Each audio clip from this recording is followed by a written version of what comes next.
Well, look, let's get down to tin tax. The not-so-silent cry from Victorians can be summed up in two simple sentences. Get rid of Daniel Andrews now and bring back someone like Jeff Kennett who knows how to run the place responsibly. Let's go back a bit. In 2018, the Victorian Ombudsman, Deborah Glass, found that Andrews' Labor Party had broken parliamentary rules by using $388,000 of your money to pay campaign staff, Labor supporters, working on the 2014 election campaign. They were paying them as casual electorate officers, but they did none of those duties. The red shirts, as they were called, were campaigners, Labor campaigners. It was a 60-40 split, some paid by the Labor Party, some paid by you, the taxpayer. 23 current and former MPs of the Andrews government signed off on the payments. Victorian police decided against laying charges against the MPs, even though they refused to be interviewed. The police exonerated the electorate officers. The Labor Party declined to comment, of course. Then, of course, there's the Belt and Road Initiative. China lends money to other countries to fund their infrastructure. Daniel Andrews has an agreement with China. Are we allowed to wonder why? In punters' terms, I suppose it's called an each-way bet. If the state goes broke, and it's already that, Mr Andrews' good friend China is ready and waiting. And now, as a result of alarming incompetence, a social and economic disaster is on our doorstep. You cannot help but feel sorry for the people of Melbourne, except they made the bed. They will now have to lie on it. They voted overwhelmingly for Daniel Andrews.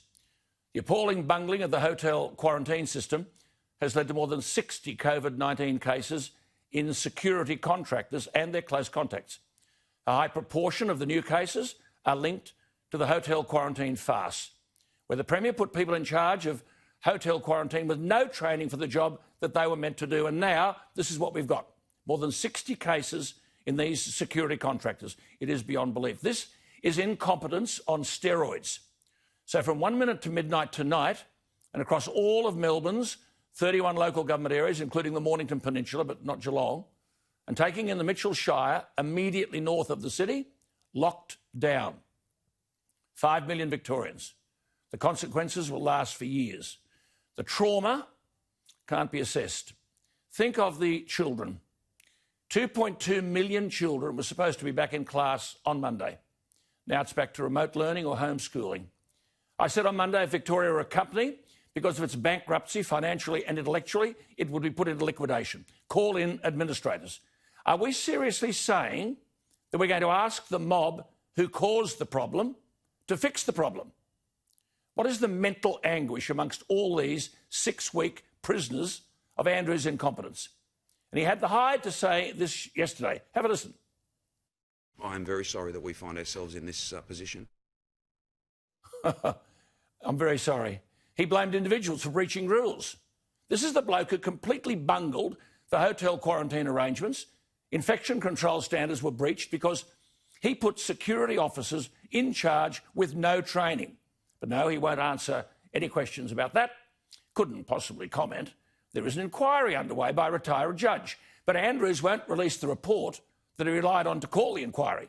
He won't say whether the report will be made public. Remember, this is the bloke who said that if you go out shopping, people will die and no pair of shoes is worth a life. But then you've got a health minister, Jenny Mikakos, who says one of the problems is people are refusing to be tested. Apparently more than 10,000 refused when the recent outbreaks occurred. But when the Melbourne doctor Chris Higgins in early March found that he'd been treating patients while he was unknowingly infected with the virus, the health minister Mikakos said she was flabbergasted. But she wasn't flabbergasted by 10,000 test refusals. She wasn't flabbergasted by the Black Lives Matter protesters. She's not flabbergasted by being in a government whose carelessness and incompetence have created a further economic threat to Australia. Put simply, this risks putting us into a depression, not a recession. Australians and Victorians who put up with a lot in lockdown 1, Victorians are now being told to cop 6 weeks of lockdown 2 from 11:50 p.m. tonight. Now, no visitors in private homes. Public gatherings limited to 2. No leisure travel permitted. Funerals limited to 10. Weddings to 5. Community sport, food courts, cinemas, theatres, concert venues, casinos, beauty care, holiday accommodation, camping, swimming pools, playgrounds, galleries, museums and zoos banned. and the Andrews government are going to stick their hand out to Canberra to extend JobKeeper and ask Australians to pay. What did Margaret Thatcher say about socialism? The trouble with socialism is that eventually you run out of other people's money. How Victorians couldn't see this when they last went to the ballot box, I have no idea.